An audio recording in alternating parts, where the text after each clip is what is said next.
Namatay si Madison, 14 taong gulang, sa isang car accident.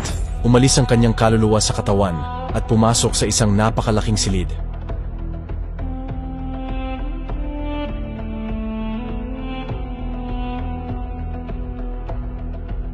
Tinanong ni Madison kung ano iyon.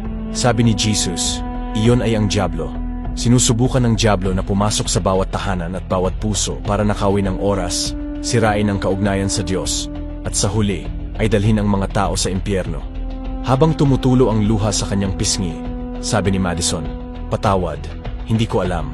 Hinaplos ni Jesus ang kanyang ulo at sinabi sa kanya na may oras pa para magbago.